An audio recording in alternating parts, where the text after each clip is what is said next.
Welcome to Sunny Brands, the podcast that highlights the companies that make the world a better place.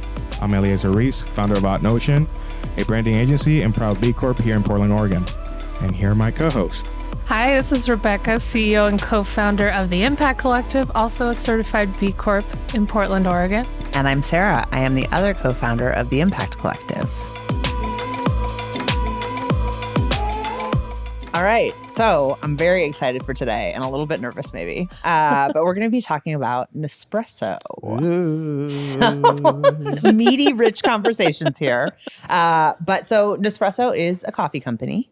They specialize in making those coffee pods and also the machines to do the pods. So some environmental concerns there, amongst other things, but we'll get into starting. it. Okay. No, I'm still introducing. So Nespresso is also part of the Nestle group, and is based in Switzerland. So the name Nespresso is, what do you call it? A portmanteau of Nestle and espresso. So Nespresso. They were founded in 1986, and the first company who did that portioned coffee system with the pods and all that stuff. And Nespresso is a B Corp. They are? I know. Yeah, that was the reaction I was hoping for. You don't say. I know. So they became a B Corp in May of 2022, and that caused a backlash, one might say. So their parent company, Nestle, has a laundry list of stains on their reputation, from aggressively marketing infant formula in developing nations, the extraction of water from regions who are experiencing scarcity, particularly in developing countries, palm oil sourcing, and a bevy of child labor allegations. But the backlash wasn't just about their parent company. Nespresso itself has a lot of controversy around it, which is what we're going to get into today, and has raised a lot of questions in the B Corp community about the standards to get B Corp certified, whether or not they're rigorous enough, whether or not multinationals can be impactful organizations and what it means for our community, and also like who belongs in the B Corp movement. So very chill conversation that I'm excited to get into. And we're going to be hearing the word greenwashing a lot in this conversation. So can someone please define for us, how will you define greenwashing? Sure, yeah. Greenwashing is a term that's used for companies that say, greenwashing specifically has to do with environmental impact. Yep. So companies that say they're sustainable, they're good for the environment, they have farm practices, all those kinds of claims. But if they're not true or they're only slightly true, that is a term used for greenwashing. It also is sometimes used for just impact washing in general. So any claims about like we treat our workers well and we're helping out in the community and turning out, and then if those aren't substantiated with facts and data, that is the term. It's like a version of virtue signaling, basically. Yeah, gotcha. Totally. Yeah. And greenwashing can also be a lot more subtle, where it's like in marketing, where it's like putting lots of leaves around things or using green, or like certifications and stamps of things that don't mean anything. Or companies have made up their own, such and such certified. But when you look into it, like, that's not a real thing. And there's no requirements around it. So the amount of ways that a company can green or social wash are vast and varied. It's true. So let's talk about. I don't want to say that's what Nespresso's doing, but let's talk about what Nespresso's doing. Why is Nespresso controversial? Sarah talked a little bit, especially about Nestle, which is interesting. But in terms of Nespresso, overall, inherently, the coffee industry is very problematic. We've heard that it's ripe with human rights abuses, child labor, all kinds of things because of just the supply chain, right? And Nestle is very much a part of that. So they have documented human rights abuses, including child labor. There was a labor scandal in Guatemala where they sourced some of their coffee, where they found children as young as 8 years old picking coffee beans. There was a scandal about illegal wage deductions in a coffee co-op in Brazil that was like taking out deductions for like machine repair, which is illegal. And another scandal where factory workers were reporting oppressive working atmosphere in factories in Switzerland. So those are all documented things that happened with Nespresso. So one might ask, how does that company become a B Corp? It's so interesting. Obviously, we love B Corp. We're B Corps. That's our whole business, is helping companies get B Corp certified.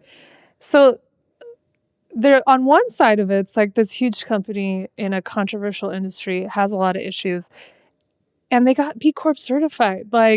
And if you look at their B Corp certification, they had to document all of these controversies and list out each one. That's how crazy. they're working to fix it. So it's not like they were able to, like, somehow. It's not like B Lab didn't know. Yeah. Right. Interesting. And that brings up a question about the movement. The movement is all about getting all companies to use business as a force for good, including large companies.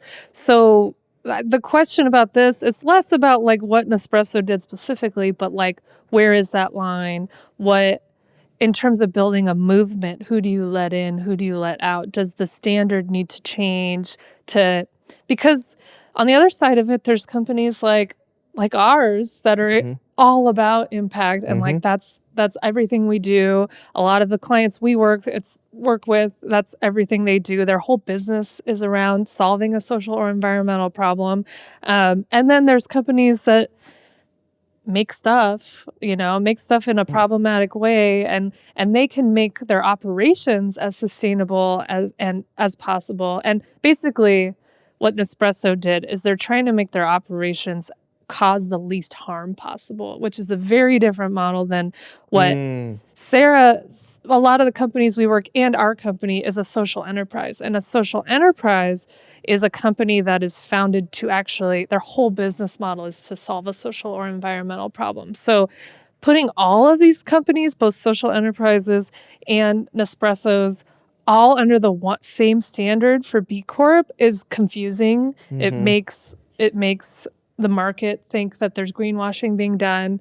And I think one of the questions becomes like, when you think about the way that Nespresso got certified, right? So on the B Corp directory, you can see companies' public pages. And so on their page, you can go look at it. If you Google find a B Corp and, look at the directory page, all of those things that Rebecca was talking about are listed on that page in the disclosure questionnaire. And there are, it's documenting the incident, documenting the whole way that they responded to it. And the question becomes like, would they have done those things if they hadn't gotten certified? And so I think one of the big sort of things is like, do we just say like these types of companies aren't allowed in the movement and we're going to keep it pure or whatever, or do we invite companies like that in, celebrate the things they're doing well and hold them accountable to be transparent about like the things that they haven't done well and improve on. And that is a big sort of schism, I think, amongst a lot of people in the community. Yeah. And there's like a meta thing about cancel. It just makes me think about cancel culture. Cancel culture, yeah. That's what I was going to say. Like, and it's like cancel culture, that's a whole other topic.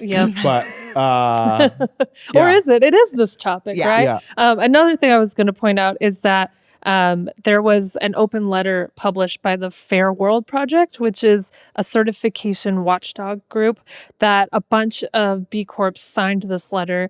And it was an open letter to B Lab stating that specifically getting Nespresso certified puts B Lab's mission, integrity, and relevance of certification at risk. So kind of sucks to be Nespresso. Yes, I know. That moment, And they're still certified. They didn't take away their certification, So it does suck to be Nespresso. Well, and on the one hand, that makes me respect them a little bit more because they didn't have to, because becoming B Corp certified opens yourself up to scrutiny, right? And opens yourself up to these kinds of things being public.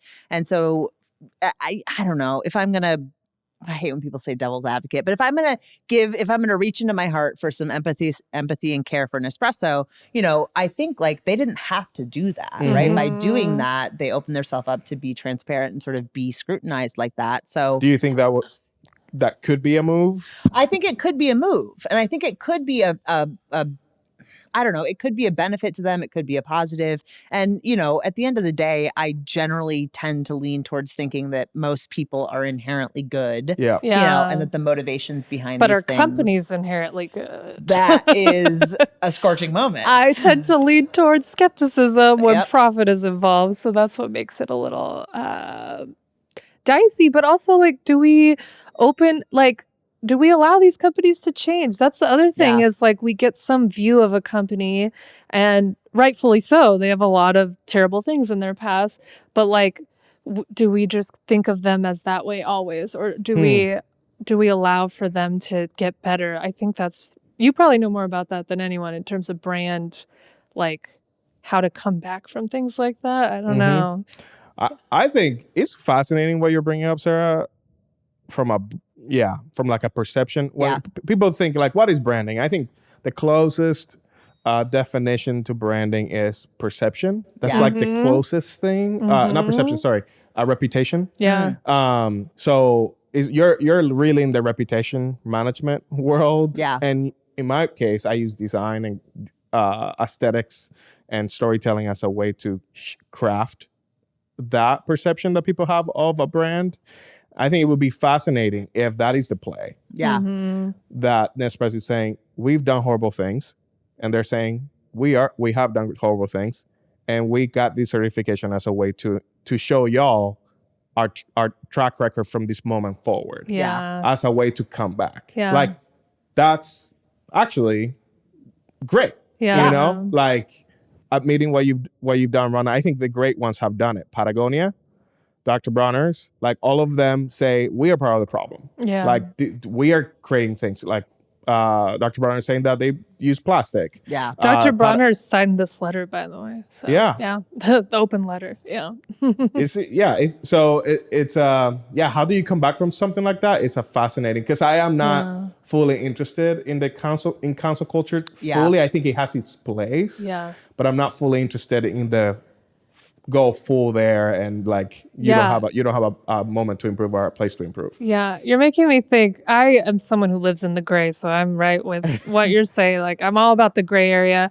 I'm just thinking about Nespresso's leadership team making this decision to be. I'm gonna guess they had all these abuses. How do we come back from that? We have all this negative press, and someone said, how about we do this B Corp thing? And there was probably a bunch of people in the company that wanted it for all the right reasons. And at the end of the day, the leadership team was probably this is a good business decision, so we will do it for that reason. And I think in the B Corp community, there's a lot of backlash against that, getting certified for... Right, as a play. Yeah, exactly. Right. But to me, I'm doesn't that mean it's working? Yeah. We've proved the model. The whole model is to show that this other way of doing business is successful. You can actually be profitable and take care of your workers and the planet and the community and all these things. And if Nespresso says we're going to do it because it's good for business, great. That means it worked. We shouldn't be talking trash about that. Yeah, but we should be talking trash about something.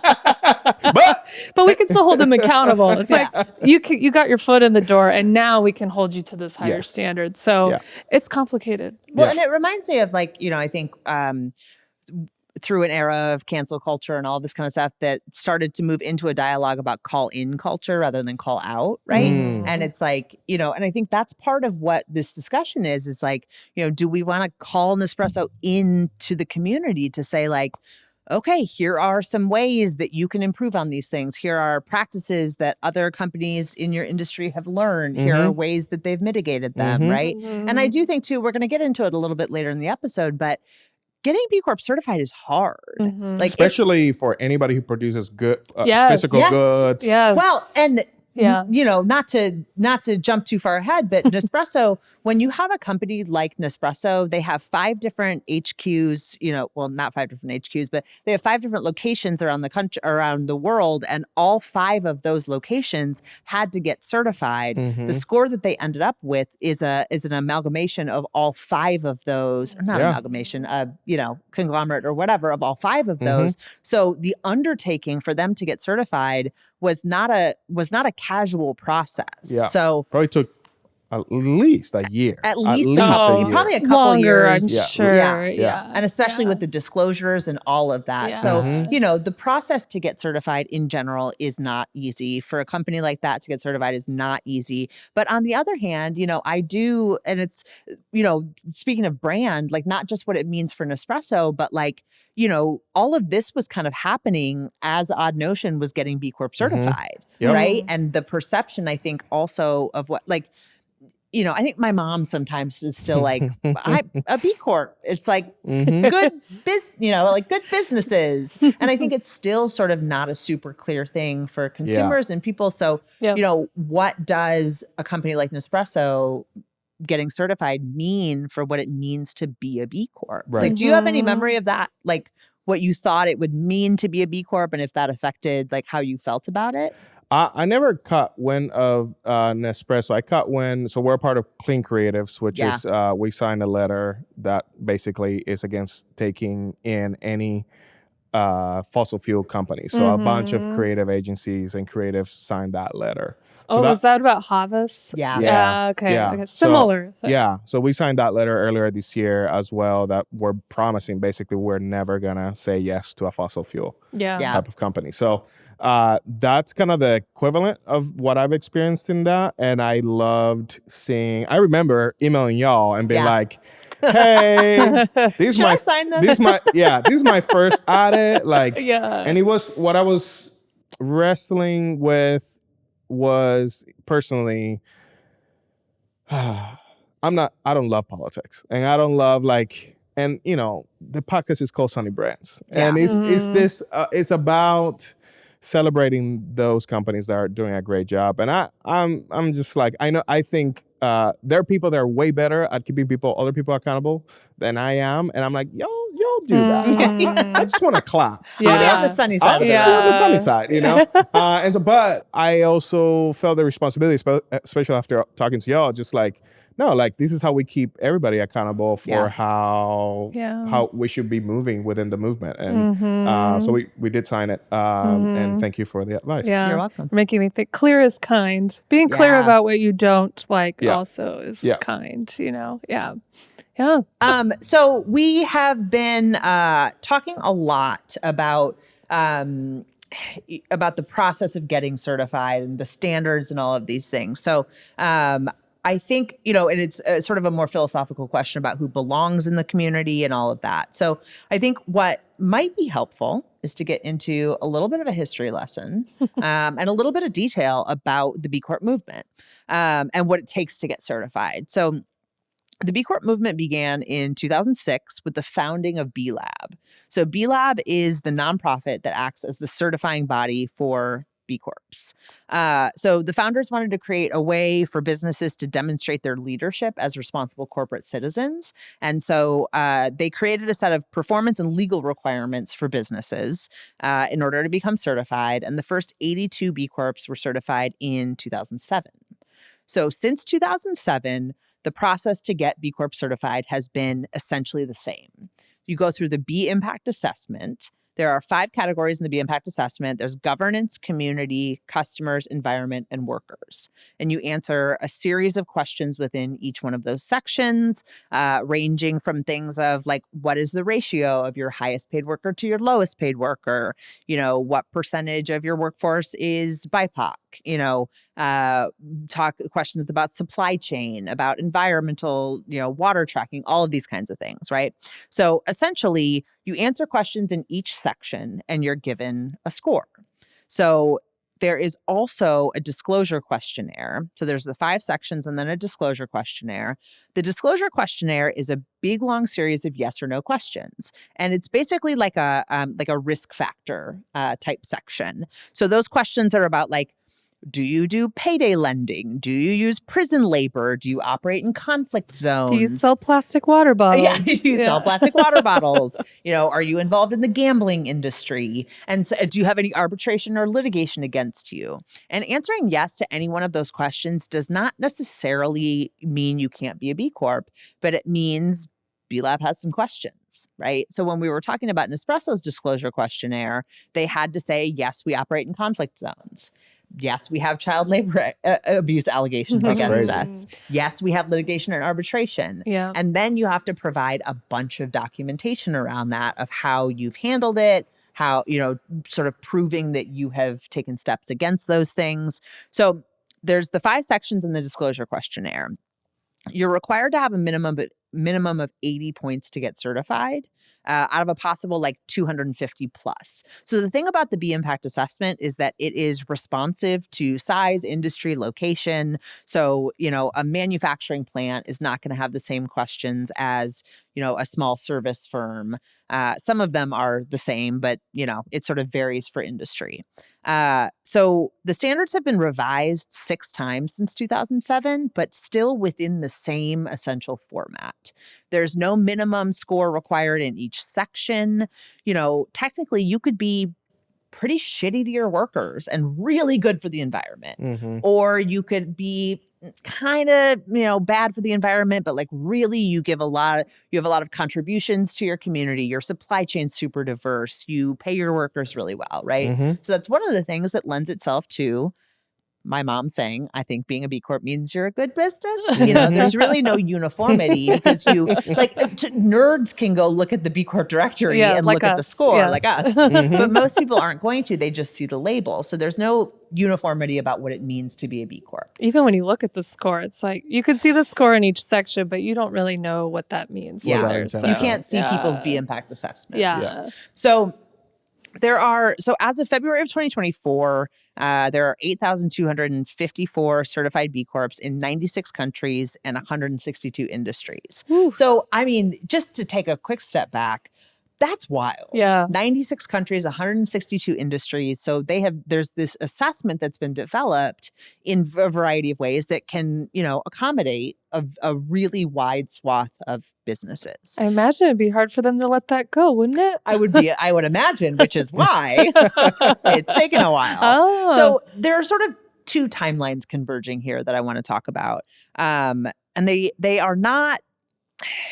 They're not independent of one another and they're not mutually exclusive. And I'm not saying one informs the other, but they're just both happening at the same time. Correlation. There's a correlation here. Okay. So in December of 2020, B Lab published a call for input on performance requirements on the standards. So just kind of this general sort of anybody have any thoughts or ideas? So as to why, they said, as the climate crisis intensifies and social inequality grows, the need to bring about systemic change is clear. We must advance the standards for B Corp certification to meet the magnitude of the challenge ahead. So, this sort of somewhat generic statement, right? Things are changing, so we're reevaluating the standards. So that just sat for a little while. In May of 2022, Nespresso gets certified. In June of 2022, the open letter from Fair World Project that Rebecca mentioned was published. And, we believe the very mission of B Lab and the integrity and relevance of B Corp certification is at risk. One other thing that they said in this letter, so again, December 2020, call for input, June of 2022, this letter signed by Auxiliary Coffee, amongst a bunch of other coffee companies, said, many of our brands have participated in the multi-year public feedback process B Lab has facilitated regarding potential updates. Yet we have not seen changes to the standard that sufficiently raises the bar, nor have we received a response to our suggestions or offers to engage more deeply. So this is, really, if we're talking about call out culture and this kind of thing, this was really, this was not the first step, right? This was born out of frustration of not feeling heard and also simultaneously feeling really passionate about the B Corp movement, right? It's this double-edged sword. People in the movement feel very strongly about the movement, right? So in December 2020, June 2022, in September of 2022, a call for feedback on the draft of the new standards was sent. And then if we hop to October of 2023, the Clean Creatives letter was submitted for a formal complaint to B Lab. And the result of that is that Havas is a parent company with it's a French company.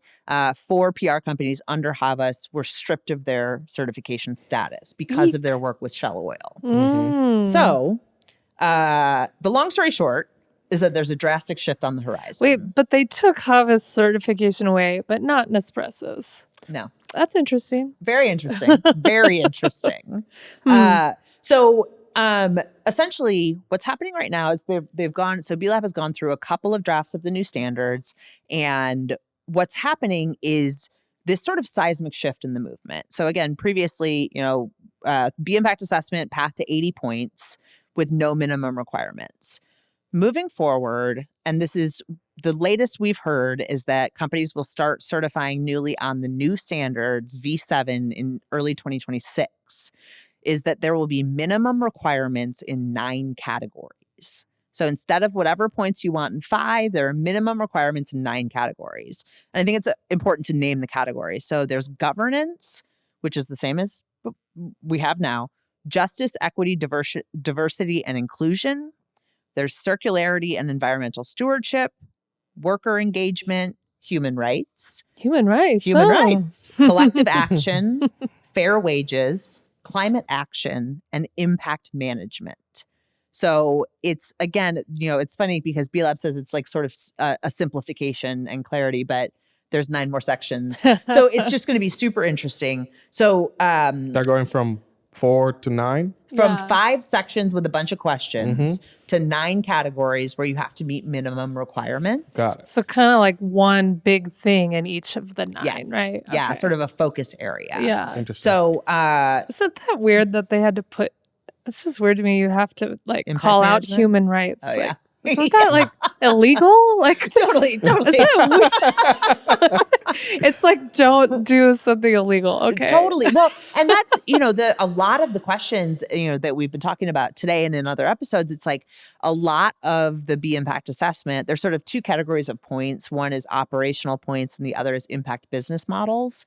And so operational points are a little bit more about mitigating harm, right? Whereas impact business models are about creating positive benefit and impact. So, B Lab says that this is going to increase focus on critical issues, improved clarity and transparency, continuous improvement emphasis, and adapting to the changing landscape. I think my biggest, I have a lot of, I'm in general a very big fan of the new standards. I think that the current standards required an update for a variety of reasons. I'm a very big fan of the new standards and the things that I've seen in it.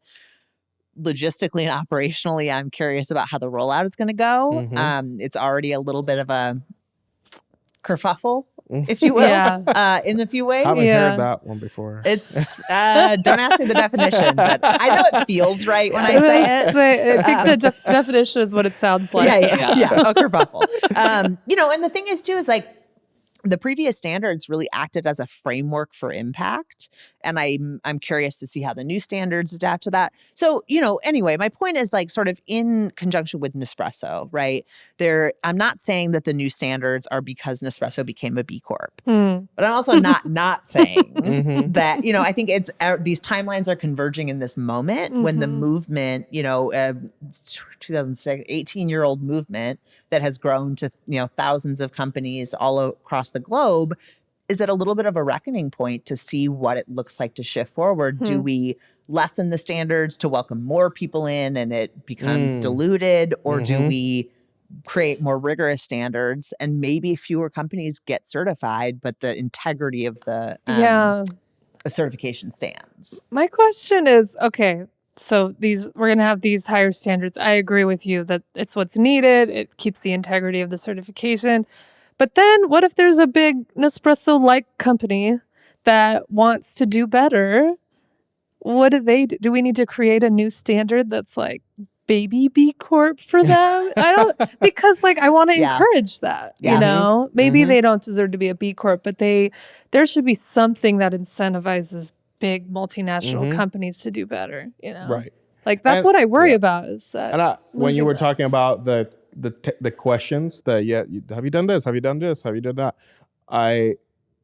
Just the fact that exists, gives me a bit of insight that B Lab is welcoming companies that have done terrible things, and they have some sort of rating system for understanding. Did you cross the line or did you not cross the line? Although I will say, it's interesting the more we've dug into the disclosure questionnaire, because,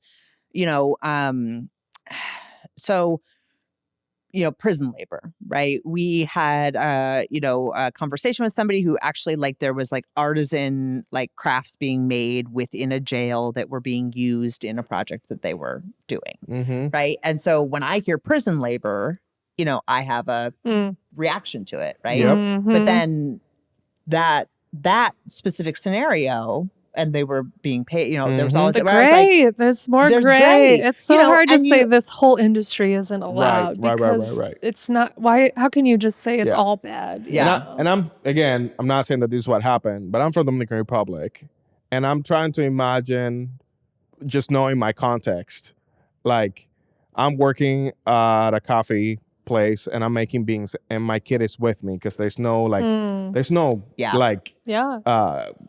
childcare. You know, it's Yeah. you're with me, and you're I'm also trying to think about those developing country Yeah. challenges as well. I'm just so I point. even had questions when you were mentioning. I'm Is it okay that the 8-year-old was there? Yeah. child labor.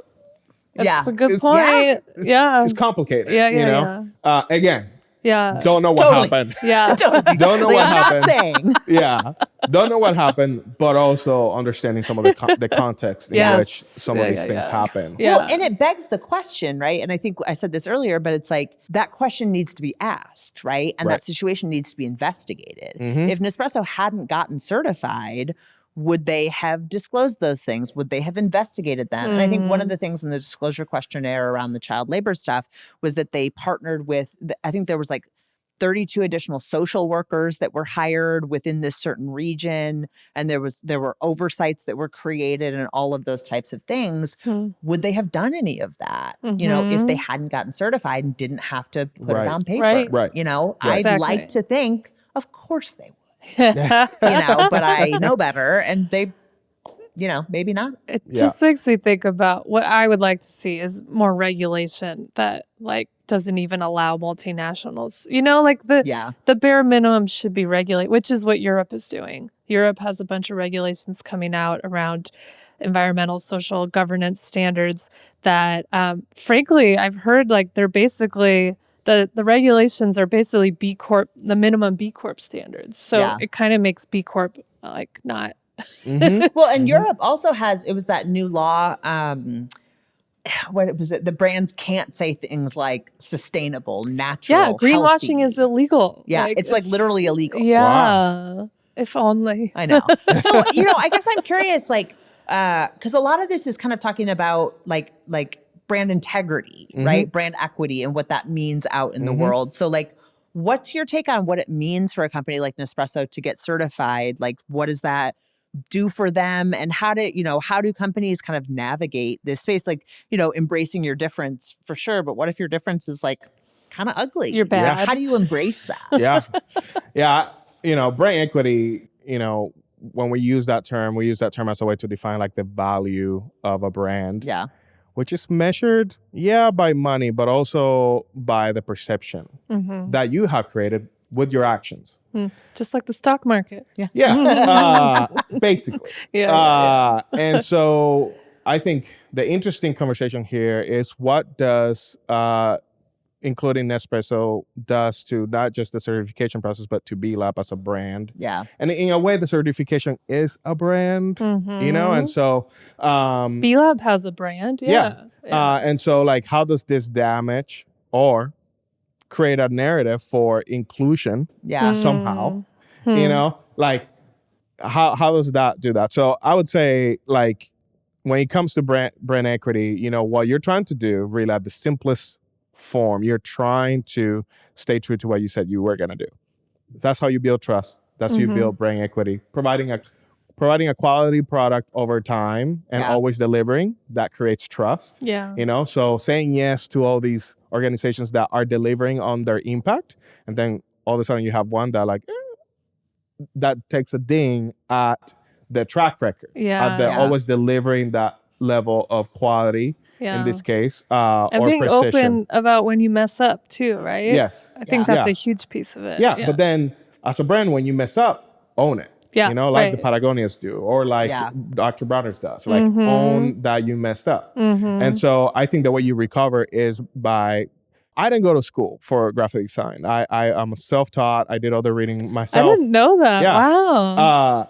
And people are so intimidated by words like branding and brand equity, all these big words. And really, the easiest way to understand it is how would you want to be treated? If the brand was a person, how would you want to interact with people? If I said 7 p.m. and I arrive at 8 p.m., I'm not gonna trust the next time you say 7 p.m. Yeah. Mm-hmm. And it when it comes down to it, branding it's communication. Marketing is communication. You're communicating something. You're saying something, and the question is, what are you saying? And make sure whatever your brand promises are, you can deliver on. Because if you don't deliver on them, then a conversation like this, will show up. About you know, because it's like, wait, they said this, but they didn't do that. Yeah. And so managing brand equity is like they're both like dark places for where you lose trust, which is by not following through. But there are also opportunities, which I find a lot in my line of work, of opportunities that you missed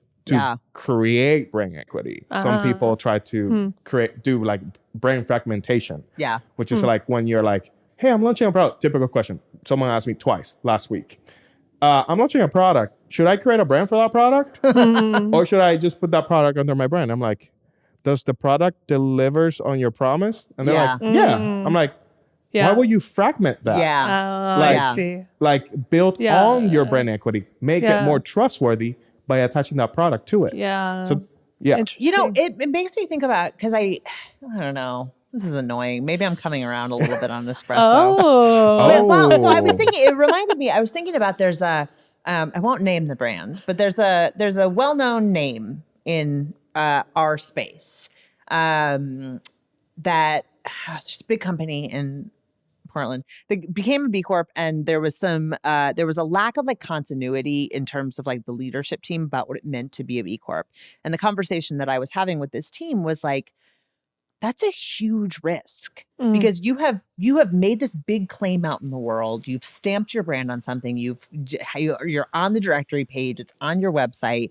And then if somebody comes to your leadership and says like, "Oh, hey, I saw you got B Corp certified. Like, how's that? Or what does that mean? Or what was the?" And they're like, I don't know. That's a risk. So for Nespresso, it's like, becoming B Corp certified was like, nobody forced them to do that. They made a decision to do that opened them up to more scrutiny, and that like, and I don't know, it's like if it's mitigating, maybe potential customers that were lost because of those scandals, or if they were trying to enter into a different market, or, mitigate. We didn't even talk about the environmental piece, but like all of their pods is just a bunch of waste and trash, right? So, I wonder in terms of brand equity, if either they were trying to gain new markets or to recover lost market share because of those things. Yes. Yeah. Very fascinating conversation. Didn't think it was going to go this way. But really, are you about cancel culture or not?